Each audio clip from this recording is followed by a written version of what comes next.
Vous écoutez Radio Equinox, la chaîne du peuple. La chaîne du peuple. Bonjour, hier nous avons parcouru quelques artères de Yaoundé en train de errer comme ça, comme des bons chômeurs. Grande a été notre surprise de voir plusieurs voitures garées. Les voitures des gens qui critiquent le régime et s'opposent à la malgouvernance du cartel du 6 novembre. La cause était la pénurie de carburant. Les voitures de ces gens qui veulent déstabiliser le Cameroun étaient en mode panne sèche, y compris leur taxi jaune. Pendant ce temps, ceux qui adorent le renouveau le couvrent de toutes les onctions, circulaient calmement avec leurs véhicules. Nous nous sommes rapprochés de certaines stations pour demander le pourquoi de ce 2 poids 2 mesures. Les pompistes étaient tous unanimes. Lorsqu'ils ont affaire aux gens qui critiquent et s'opposent à l'ogre de 82, ils disent qu'il y a pénurie. Par contre, lorsqu'il s'agit de la voiture ou du taxi d'une personne qui chante les hosannas au président, on le ravitaille rapidement. Donc la pénurie, c'était pour les gens qui n'adorent pas le bloc du 6 novembre. Les autres étaient eux sans problème. Hier, nous avons finalement compris pourquoi il est important de ne pas faire la politique et quand bien vous voulez la faire, il faut seulement entonner les Gloria et des Hosanna en faveur du lion central. Et effectivement, de nos propres yeux, nous avons vu cela. Les taximens moto étaient entassés comme ça dans une station qui venait de recevoir un peu de jus de carburant. Il y avait plus de 300 motos en pleine queue. Nous avons réalisé que tous faisaient partie de cette caste de Camerounais qui contestent le fonctionnement chaotique du renouveau. Ce sont eux qui passaient de longues heures d'attente avec des bidons en main pour finalement rentrer bredouilles et abattus. Au même moment, ceux qui avaient des cartes d'adhésion à la chorale du 6 novembre, les ultra-patriotes de la pensée et du tribalisme étaient rapidement servis. Idem pour les je ne fais pas moi la politique. Ils étaient aussi bien servis comme des princes. C'était fou, cette façon de vouloir faire vivre la pénurie uniquement à ceux qui ne sont pas d'accord avec le renouveau, tandis que les vrais gens qui aiment le pays sont rapidement servis avec un petit jus.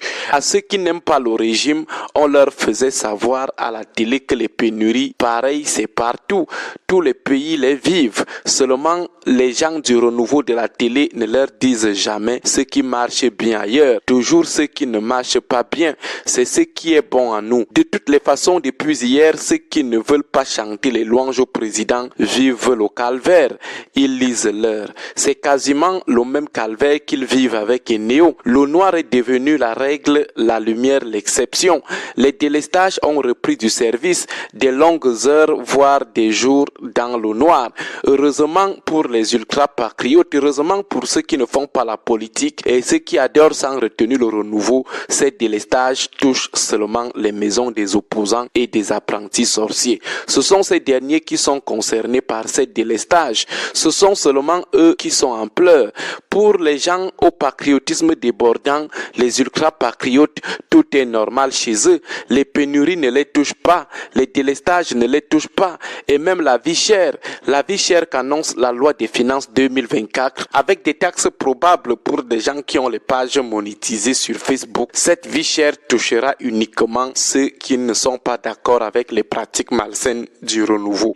La douane qui va encore augmenter, ça va seulement toucher ceux qui ont régulièrement la longue bouche sur la malgouvernance du pays. Les routes interdites aux femmes enceintes qui s'accumulent à Yaoundé et à Douala, ces routes ne sont pénibles que pour ceux qui ne veulent pas comprendre que la France ne s'est pas construite en 41 ans. Pour les autres, lorsqu'ils passent sur ces routes, ils ne ressentent rien. Ces routes reconnaissent leurs véhicules, ces routes reconnaissent leurs motos. Du coup, lorsqu'ils les abordent, tout devient comme le tarmac de l'aéroport de Manhattan. C'est fou ça. Ceux qui prédisent la guerre civile, même si elle arrive, elle touchera uniquement ceux qui ne sont pas d'accord avec la malgouvernance du renouveau. C'est comme ça que ça se passe dans tous les pays. Les pénuries touchent exclusivement les opposants. Les délestages touchent uniquement les opposants.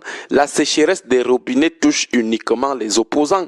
Les mauvaises routes et la vie chère, ça touche seulement ceux qui critiquent la malgouvernance. Les autres, les je ne fais pas moi la politique et les gens au patriotisme débordant sont toujours épargnés. C'est comme ça partout dans le monde. Donc, arrêtons de salir l'image du Cameroun et surtout celle de son illustre bâtisseur, l'infatigable bâtisseur. Les pénuries, c'est partout et elles ne touchent jamais ceux qui ne font pas la politique ou ceux qui rampent devant les dirigeants politiques. C'est comme ça partout.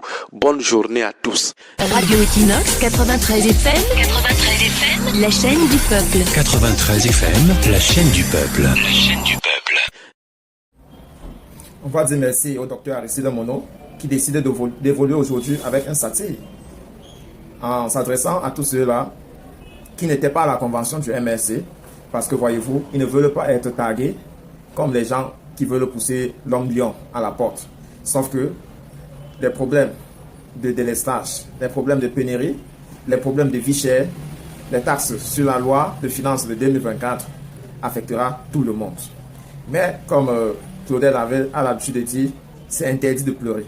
C'est surtout interdit de pleurer parce que le gouvernement va chercher les fausses accusations, les fausses réponses chaque fois qu'il y a ces différents problèmes. Quand il y a délestage, on va vous parler du changement climatique. Quand il y a pénurie, on va vous raconter que ça se passe également dans d'autres pays d'Afrique centrale, que c'est un problème temporel. Jamais est-ce qu'on va vous dire que l'État n'a pas respecté ses engagements à Total ou alors que l'État n'a pas respecté ses engagements à Globelec. Jamais l'État ne doit parler de ça. L'État, c'est surtout des gens qui ne veulent pas qu'on connaisse leur point de faiblesse. Ils ne veulent pas que le peuple s'en rende compte véritablement que l'État a démissionné il y a longtemps. On est actuellement au Cameroun comme les chèvres qui ont été détachées, mais qui refusons de courir. Nous refusons de dire à Kamto que voilà, tu es notre solution. Prends le pays et remets-la sur l'ordre. Notre pays c'est-à-dire, le pays n'est pas pauvre. Le pays est plutôt mal gouverné. Vous allez prendre le cas des excès. Ce sont les excès de ceux qui nous dirigent parce qu'ils sont devenus des petits seigneurs qui fait en sorte que le pays vit des moments difficiles. Parce que c'est le manque de responsabilité de l'État. L'État consomme. Vous voyez les bons de carburant qu'on donne à des autorités. Beaucoup exploitent cela à l'excès. Et ça fait en sorte que l'État doit, on vous dit que la dette extérieure et intérieure est pratiquement à 12 000 milliards. Que l'État doit plus de 120 milliards à Total. Et que désormais Total a décidé que pour pouvoir redistribuer les produits pétroliers notamment. Ils ont commencé avec le pétrole, ils ont commencé avec le carburant, en sachant que c'est ça que les petits consommateurs utilisent. Les benséquineurs, vous voyez, c'est surtout les benséquineurs qui pleurent. C'est surtout les personnels qui pleurent. On n'a pas attendu un gros grenier dit qu'il y a problème. Parce que pour eux, ils utilisent plutôt le super. Donc, vous allez vous en rendre compte en réalité que ces fournisseurs-là, ces distributeurs-là, se sentent un peu en difficulté. Il n'y a pas longtemps, le délégué de gouvernement du littoral se bombait la torse d'avoir fermé les stations de distribution de Total dans le Vouré, mais ils étaient loin de connaître la capacité de nuisance de Total lorsqu'il s'agit également de leur faire un retour. Voilà, ils ont choisi la fête de fin d'année pour pouvoir leur donner réponse. C'est pratiquement toutes les villes de Douala, Yaoundé et de Bafoussam qui sont paralysées. C'est vrai, ici dans le sud-ouest, il y a encore ce qu'on appelle le Fongué, qui était un pétrole que dans les années où les Biafrins étaient en train de déranger au Nigeria, c'était vendu un peu partout au Cameroun, mais que l'État avait mis un fin à cela. Aujourd'hui, c'est ça qui sauve les régions du nord-ouest, du sud-ouest notamment. Je ne sais pas en ce qui est du nord-ouest. Donc c'est pourquoi vous n'avez pas entendu ces cris de désespoir-là venant de ce côté. Mais une fois de plus, c'est la patate qui avait accepté qu'on le mange cru. Les Camerounais refusent catégoriquement de prendre leur destin en main. Ils sont toujours en train de stigmatiser ceux qui sont véritablement tournés vers le changement dans la paix. Ils refusent de se responsabiliser. Ils refusent de prendre leur carte de parti. Ils continuent toujours à jouer au dossier. Je viens encore de suivre une vidéo des jeunes ou alors des responsables, des parents qui partent chercher à multiplier l'argent. Quand la vie est difficile, on ne cherche pas à multiplier l'argent. On cherche les métiers qui vont augmenter notre revenu. Si vous prenez 10 000, vous allez donner quelque part, on va vous donner 13 000 après une semaine et que votre 10 000 va rester sur place. Vraiment, il faut arrêter avec ce genre. Quand vous tombez pour ce genre de choses-là, vous êtes responsable parce que vous cherchez la raccourci. Donc, comme Aristide Mono a dit, j'espère que les pénuries n'affectent que les familles des gens qui disent que Paul Biya n'est pas responsable. J'espère que les délestages n'affectent que les partisans de Kamto. Vraiment, que ceux qui n'ont pas ces problèmes-là continuent toujours à rester calmes. On va voir qui va commencer à pleurer. À très bientôt.